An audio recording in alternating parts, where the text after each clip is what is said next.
Good morning, everybody.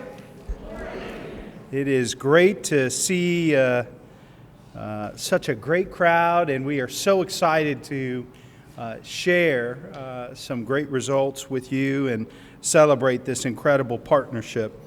I want to thank Councilmember Michael Stenziano and his colleagues for their great support of this, and William Murdoch and Morpsey, and the amazing and wonderful force for good in our community, Fran Ryan. I used to call her my secret weapon, but now everybody knows it's not a secret anymore. And we are thrilled to have Barbara Sykes, the AARP, here as part of this. It's been a great partnership, and thrilled to have you, Barbara, here this morning. I also see my dear friend, our state senator, Charlita Tavares, that's joined us here this morning, and excited to have her. So thank you for joining us today as we celebrate the release of the Age-Friendly Columbus Assessment Findings Report. I don't know if I should get closer or further away. Just 2 weeks ago, I participated on an aging task force panel at the U.S. Conference of Mayors in Washington. We know our population is growing older and at a rapid pace. And as a country, we must prioritize age-friendly improvements for our cities. We want to make sure that our cities are places that are welcoming to people from all different stages of their life. Columbus is a young city, but this doesn't mean we can't be a great city for all ages. Making our city age-friendly is an improvement for everyone and is in our long-term strategic interest.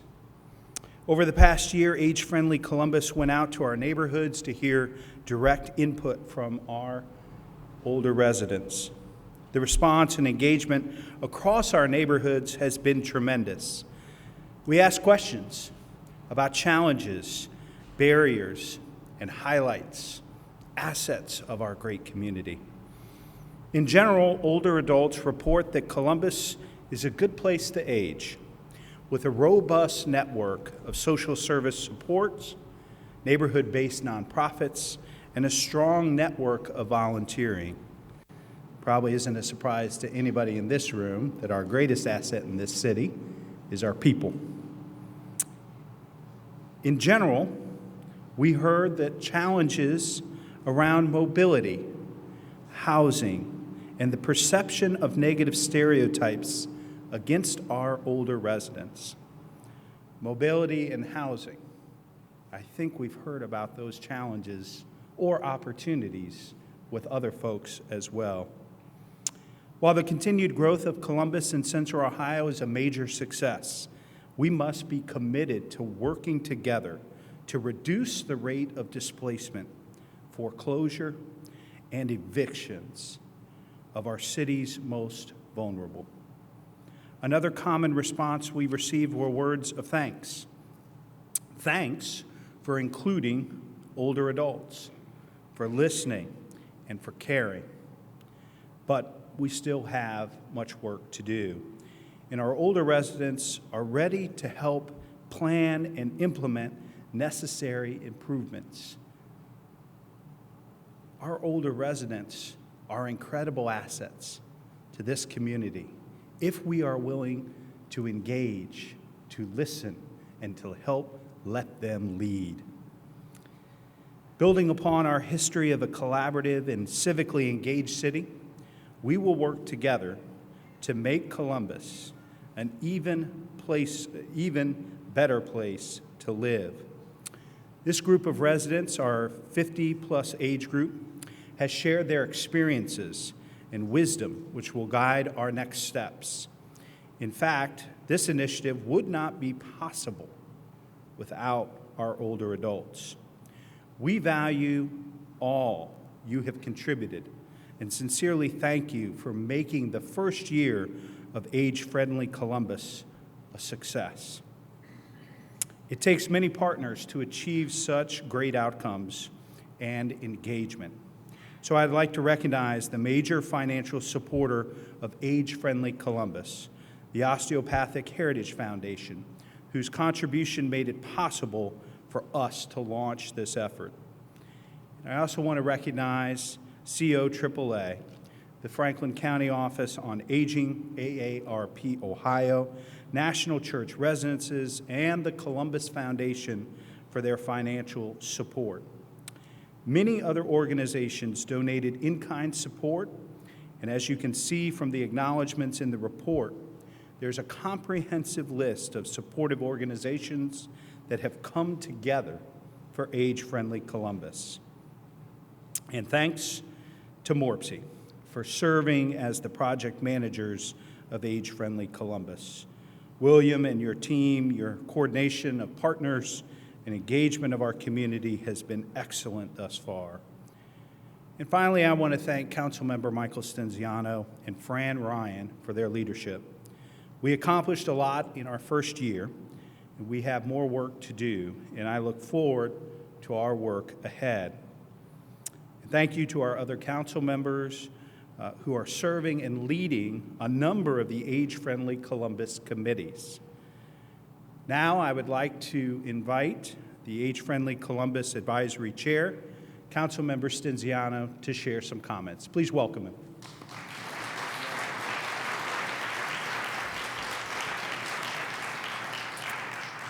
Good morning, everybody. Thank you, Mayor Ginther. It has truly been an honor to work and lead this initiative with Fran Ryan and so many of our Columbus local leaders. From the Advisory Council to the domain subcommittees to the 50-plus resident council, we have much to be proud of. Columbus's collaborative nature, as you know, Mayor, is part of the Columbus way. And our commitment to diversity makes this project truly impressive. No matter your race, language, or zip code, your voice matters, has been sought, and has been appreciated. Our community's voice and vision for Columbus is important, and together we will continue to make our city an even better place to grow throughout all our life.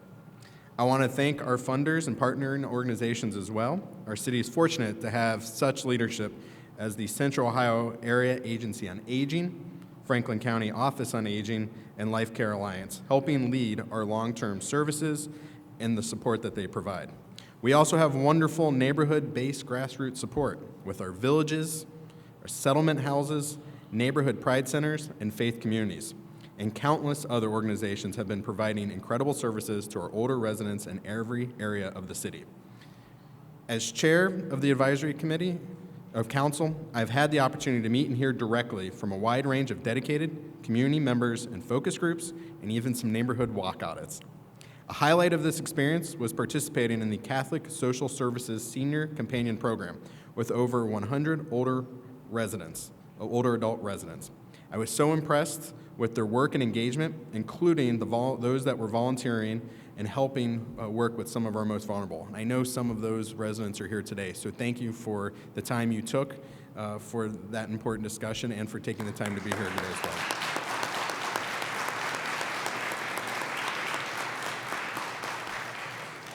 These purpose-driven lifestyles, post-retirement civic engagement, is exactly what Age-Friendly Columbus encourages and celebrates.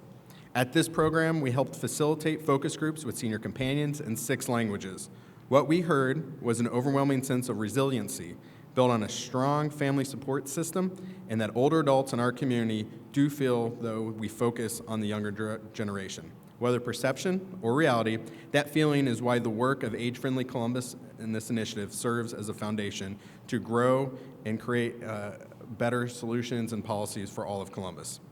We must work toward inclusion for all by supporting intergenerational connections, reducing negative stereotypes against older adults, increasing neighborhood safety, and a focus on aging and everything approach, similar to what we've seen in other cities.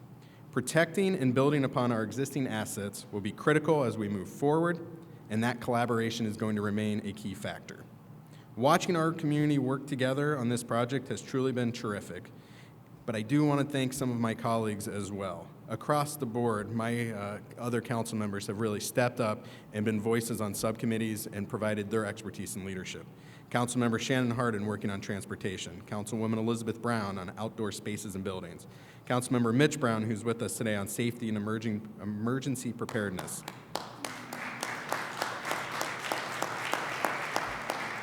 Councilwoman Jiza Page and her expertise in housing, and unfortunately President Pro Tem Tyson, who was scheduled to be here, came down with a little sickness, and she's been working hard on the budget, but her expertise in health. All of their leadership, as well as yours, has not gone unnoticed, and I want to thank you all for your continued engagement as we enter our second year. Lastly, this initiative would not be possible without the work and leadership of MORPC. If we could just capture a little bit of Katie White's energy and passion, we would be doing even more wonderful things. But to have her as a partner, MORPC's commitment has truly been unparalleled. I know MORPC has even more innovative ideas ready to launch this year, and I look forward to our continued collaboration. Now, I would like to invite MORPC Executive Director William Murdoch to the podium. Thank you all for the time you took to be here today, and really looking forward to continuing to take this study to the next level and for the City of Columbus. Thank you.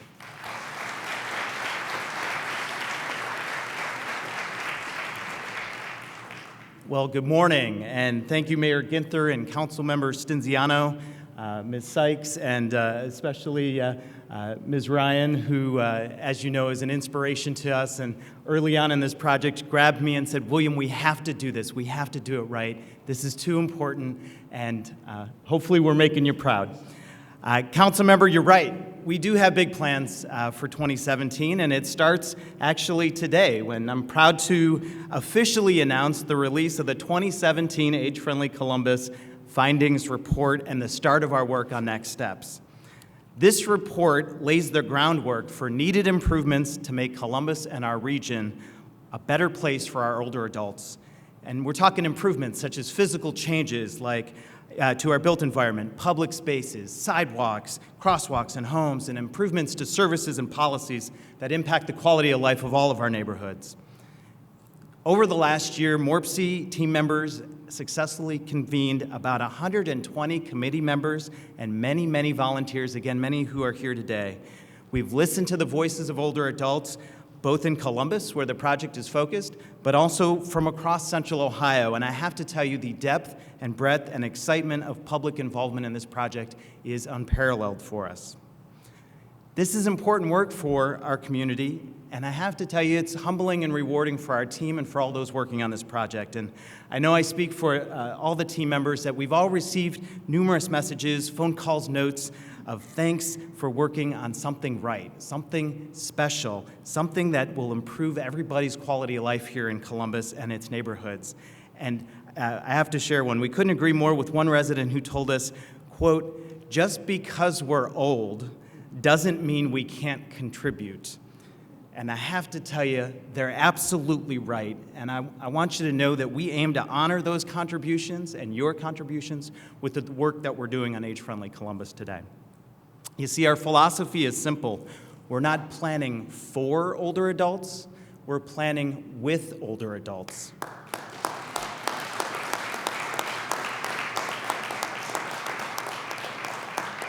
And there's more to accomplish this year. As the council member said, we're going to continue to go into the neighborhoods. We're going to host more focus groups, gather more grassroots feedback. This process is important because it ensures that the needs and ideas of our valued older residents are included in the final report. And we've learned a lot from our findings study today. These groups shared their mobility concerns, especially about sidewalks, transportation options, and infrastructure options and barriers to that. The study actually affirmed what we expected, that older adults drive themselves to where they need to go. But when we dug a little bit deeper and when we control for those who can't drive, it was really striking because there's big disparities in the mobility options, especially as people's preferences change and their abilities change. Simply put, the study shows that there aren't enough mobility options for those that need them that are safe, convenient, and affordable. And at MORPC, this is really motivating to us to do more. And because this is an issue that affects all of us, whether it's us directly or someone we love.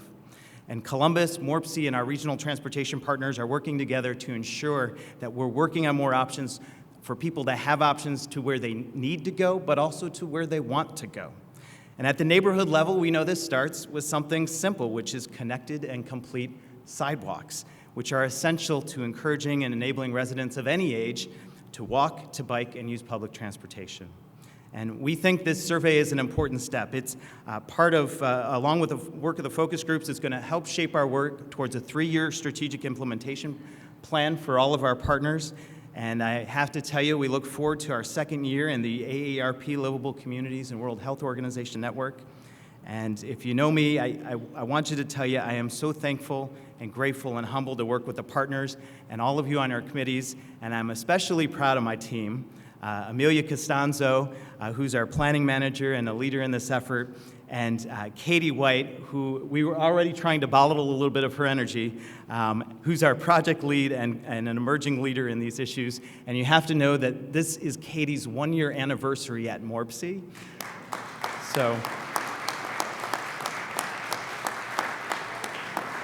So we're actually all throwing a party for her for doing such a good job, and we look forward to her next year. Both of them are experts, and they're so passionate about their purpose and their motivation around their work so that everybody can enjoy a higher quality of life as they age. And so with that, I'd like to thank you all again, thank the work of my team, and I'd like to introduce a very important partner in our efforts, AARP Ohio's State Director, Barbara Sykes. So thank you.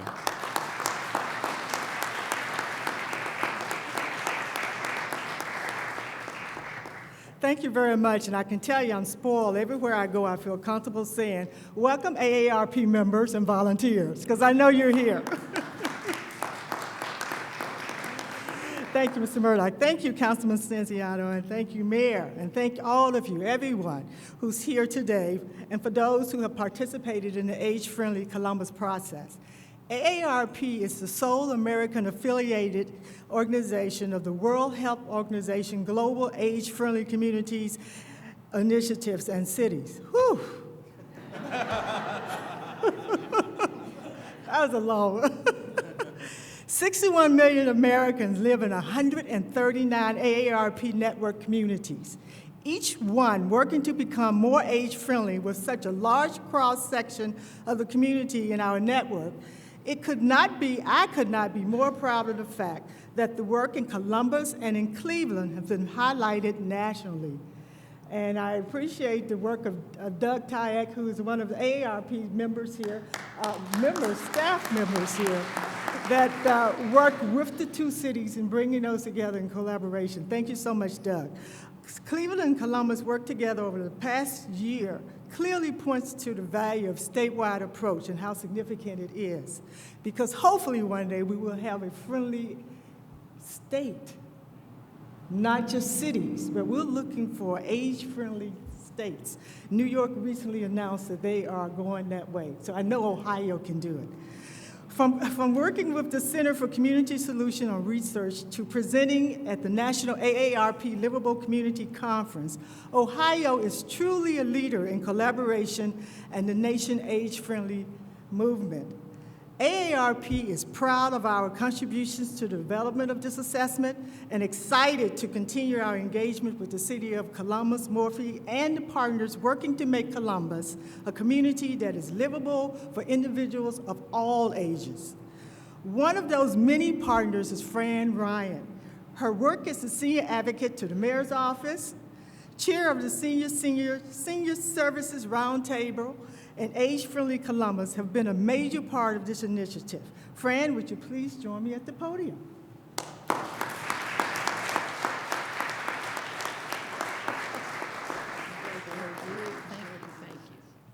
Thank you, Ms. Hicks. Thank you very much, and thanks for your leadership. At this time, we wanted to allow enough time to have questions and answers, and we have a great panel today, and here they are. And I want to tell you, after working with William and the MORPC team and this team, I can't tell you how gratified I am to see all of this in print and all of you today. And Mayor, I want to take a minute to thank you, because when you asked me to stay on and continue our work in this field, I was extremely happy, because we are a smart city, but we also are very wise city because we have such great seniors. Okay, so thank you, and thanks to the council who supports our efforts. Without them, and without the city and the county and COAA's work and the Franklin County Office on Aging, we could never have gotten this far. And for those of you in the room who are members of the Senior Services Roundtable, we started with 4, and I have to announce there were almost to 1,000 members. So I would like to introduce, you met Emily Campbell, our Associate Director for the Center for Community Solutions, and Amelia Costanza, and our Katie White, our age-friendly project manager. And if you have questions and answers, we'd love to have you participate. It's all yours.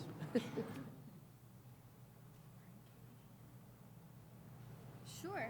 Very quickly, I got a question for the mayor. My name is Daniel Sinclair, and I'm here from JC Arms with a couple of my neighbors. We've been trying to get your ear for a while because we have a situation that we're really concerned about. Can't get the city to act on it. We have a building with over 200 residents on East Main Street, 50 East Main, it's 266 East Main Street. Main Street is a 4-lane street, one-way street. Many of our citizens try to use the Coda bus, which is on the other side of the street. So they have to cross 4 lanes of traffic to get to that Coda bus. All right, we've tried to get the city to put a crosswalk in there, something for the safety of our senior citizens. Take care of that for us. Well, I'll certainly meet with you and talk with you about it, and I'll make sure that Director William Scott, Carla Williams Scott, heads up our Department of Neighborhoods. She's right here in the front row. I'll make sure she connects with you, and we sit down and have a conversation. We have done this in other places around the city, unfortunately, sometimes in response to tragic incidents in schools and in growing parts of the city where there weren't crosswalks. So it's something that we're eager to do. We want folks to be able to get around their neighborhood and to other neighborhoods by means other than just cars. And so that means giving people safe passage by foot and accessing the bus system and other modes of transportation. So we'd be happy to talk to you about it. Thank you.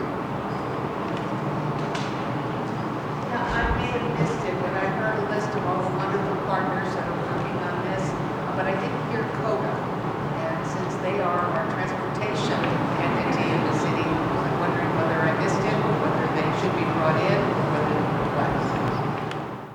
So Ms. Harris's question was whether or not CODA is involved, and they absolutely are. They're on a number of our committees. We didn't thank all of the committee members, but CODA is definitely on board. Yes. I'm wondering, now that you've kind of dug deeper with this report from the first meeting that we had maybe a month or so ago, if there were things that for your staff really emerged as either being a surprise, something you hadn't anticipated, or something that you really feel like should be a priority for our community to address? So I'm going to have Emily with the Center for Community Solutions just do a quick comparison of maybe what you saw in Cleveland and stark differences to Columbus, and then Amelia and I can piggyback on ours. Sure, I'd be happy to. So the Center for Community Solutions was pleased to work both here in Columbus on the Age-Friendly Columbus survey, and we have had the opportunity to also work on the assessment and the Age-Friendly Plan in the city of Cleveland. Now, one of the unique things about the Age-Friendly Initiative and the AARP network of livable communities is that it's really about the assets and opportunities and challenges of a particular place. So, you know, we hesitate a little bit to compare the two because it's really about building upon what is available in that particular community and then moving forward from there.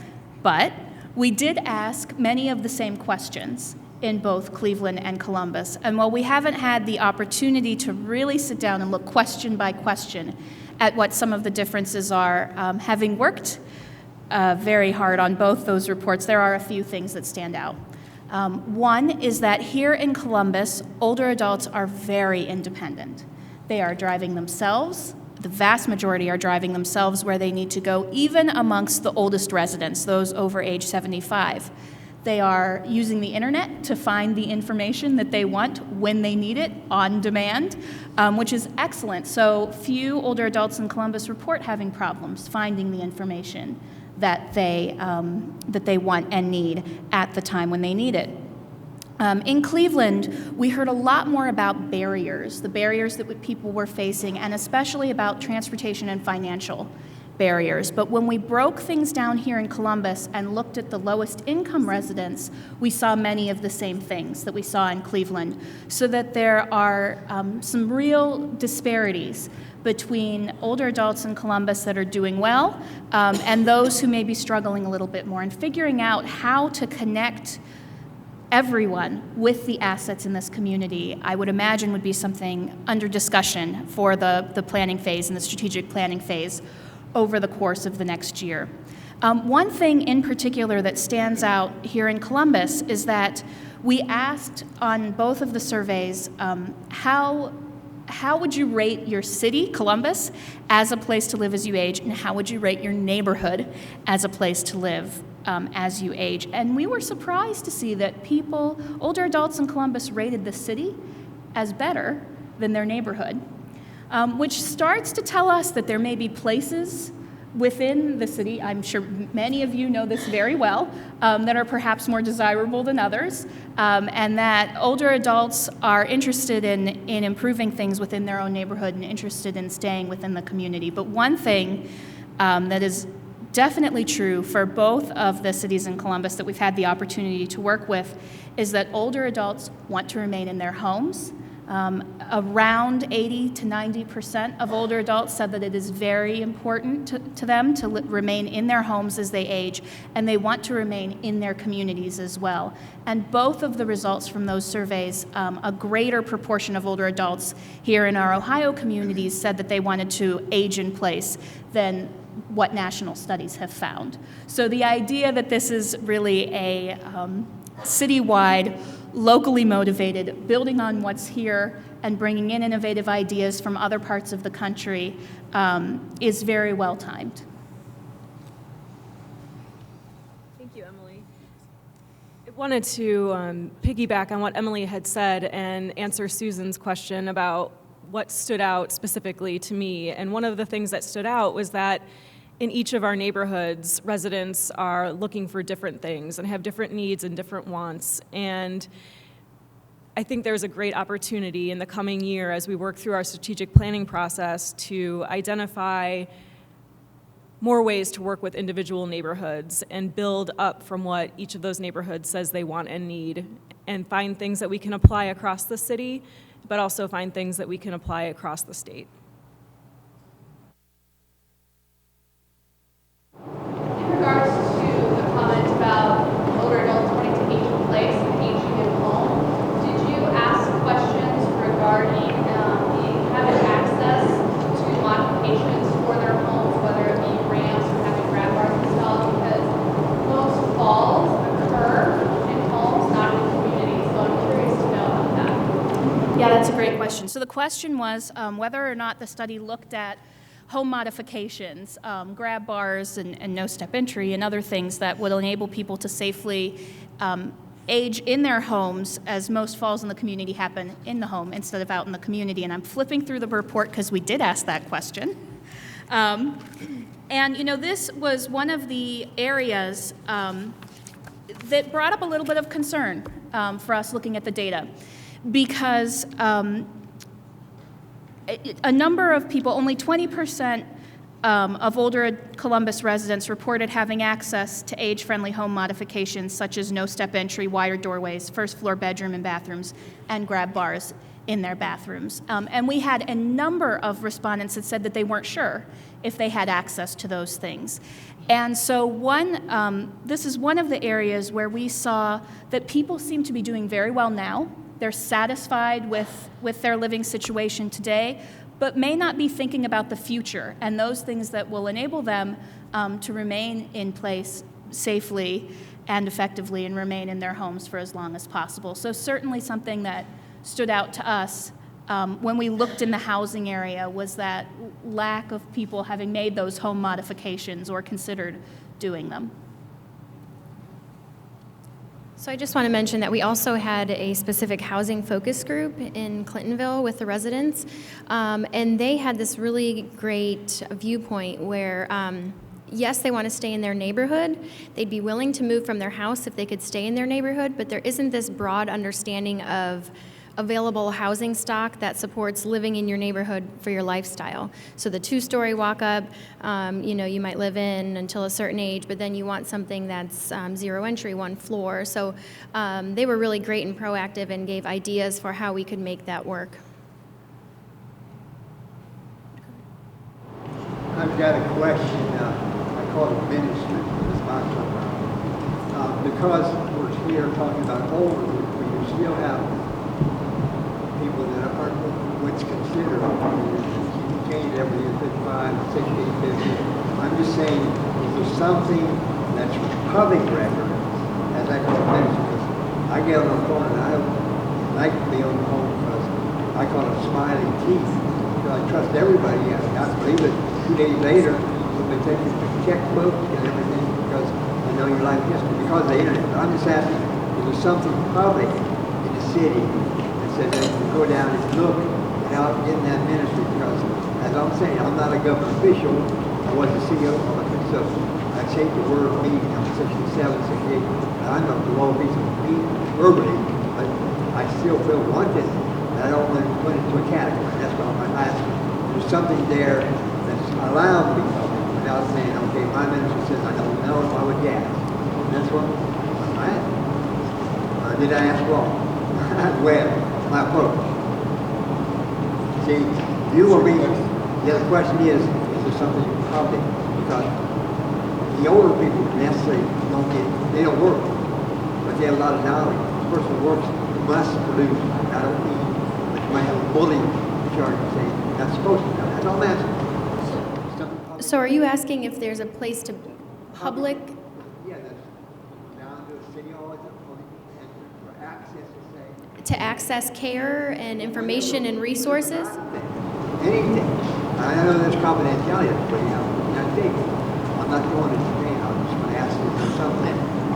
Because I get on the phone. Sure. So access to information that's not necessarily online or on the phone, right? Yeah. Okay. It's tough to say thank you. You don't even move on it without putting the Sure. So we did ask some communication questions and trying to figure out what the perception is. So we have a lot of really valuable assets.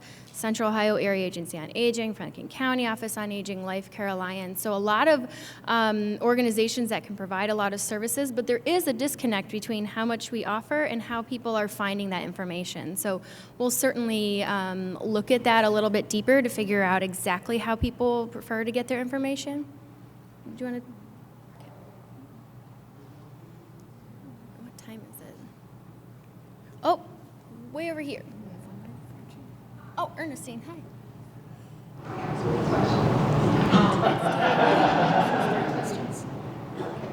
first one is, how did you identify the people to take the survey? Was it citywide? Was it metros? Was it all communities? Was it multicultural? That's the first one that I asked the second. The second one is, do we get a copy of the report? Okay, I'll stop there. That's all right. You can do your third. Yeah. We're ready for a third. Okay. Okay, go ahead. All right. Well, I can certainly answer the first question. First question, oh, thank you, was how were people identified to take the survey, and was it multicultural? Did it encompass the whole city? Was it, more of the metropolitan area? And then the second question was, can I get a copy of the report? So a little bit more about the survey in particular. There were actually 2 surveys which we conducted for this findings report. The first was a survey that was mailed to a random sample of older adults, residents within Columbus, and these are residents that are age 50 plus. In order to get that sample, we pulled randomly a list from the Ohio voter registration database and people that had voted in at least one of the last 2 major national elections. And here in Ohio, that's a good comprehensive list of older adults. I mean, we know that older adults vote, and the latest census data showed us that somewhere around 70% of older adults in Ohio are registered to vote. So we stratified that sample by zip code and also made sure to oversample the 4 pilot neighborhoods that were identified as part of the Age-Friendly Columbus initiative to make sure that we heard back from those neighborhoods in particular. And we did receive feedback from every neighborhood and every zip code within Columbus. So luckily it worked. And because we use this random sample, we are able to say with a degree of certainty that the results of the survey are applicable to the entire older adult population within Columbus. And so that, there are margins of error, but this is a good representative group. And the ethnic makeup, the income breakdown, the age breakdown of the individuals who responded to the survey line up pretty well with the city as a whole. So we were happy from a statistical standpoint with the responses we got back. But we also knew that we wanted to hear from more older adult residents than just those that would be selected in a sample and be able to take this survey. So we had a companion survey that we call the convenience survey or the outreach survey, and 875 older adult residents of Columbus completed that survey.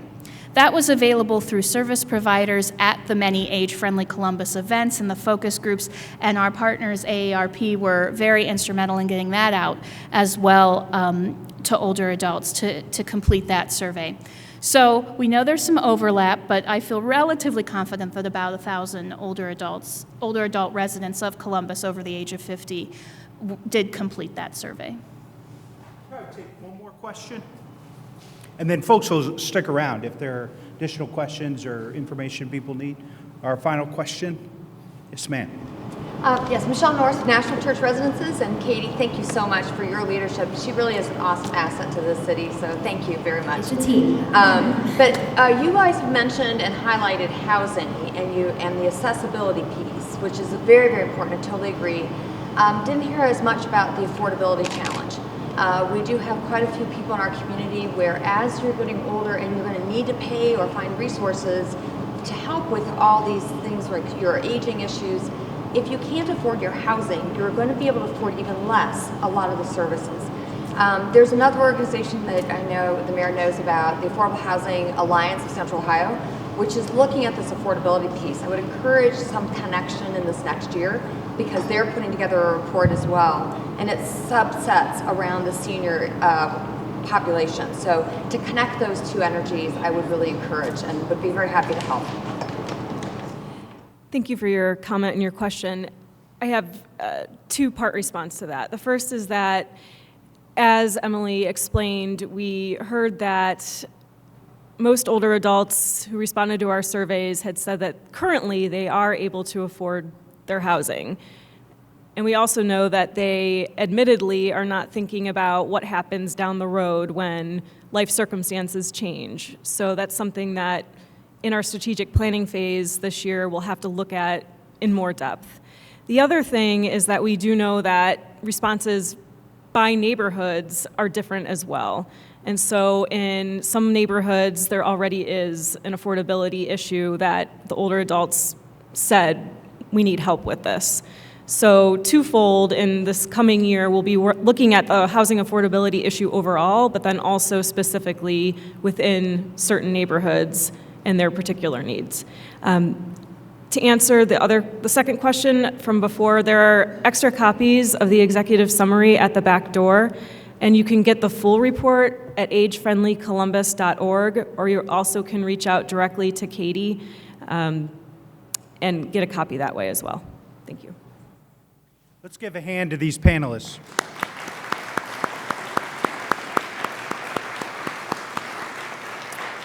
And I know these great panelists and other folks will stick around to answer any additional questions. I think it's pretty neat that we are actually in the Dorian multipurpose room. because as everybody here knows, I'm a year or two younger than Mr. Dorian. But isn't it a great example of how older citizens in this community aren't just living here, they're leading here. So Mr. Dorian is one of the main reasons we have a AAA bond rating from all 3 rating agencies, the only big city in America that has that. So if you ask me whether our older citizens can help shape our future, I think he's a perfect example of that, and how exciting that we got to be in the Dorian Multipurpose Room to announce that. There are 3 folks I want to at least offer an opportunity to speak and maybe close this out. I see Council President Zach Klein. If you'd like to offer a comment or word, Senator Tavares, Councilmember Mitch Brown. All of a sudden, everybody's shy. Anybody want to close us out here? Senator Tavares, please welcome Senator Tavares. Thank you, Mayor Ginther. I just want to thank the City of Columbus, and certainly we want to thank Morpsey and Fran Ryan for the work that they're doing here in Central Ohio. I want to be the partner at the state level because there are many policy changes that we really have to take a look at, and I think our COAAA and Franklin County Office on Aging, certainly AARP, are all going to be partners with us to strategize how we deliver the best services throughout the state of Ohio. Because if we are such a great city, which we are, some of our communities across the state don't have all the assets that we have. And so we have to look out for all of our older adults throughout the state of Ohio. I pledge to be your partner there, Mayor, and for those throughout Central Ohio. So thank you all for being here today, and thank you for the work that you're doing.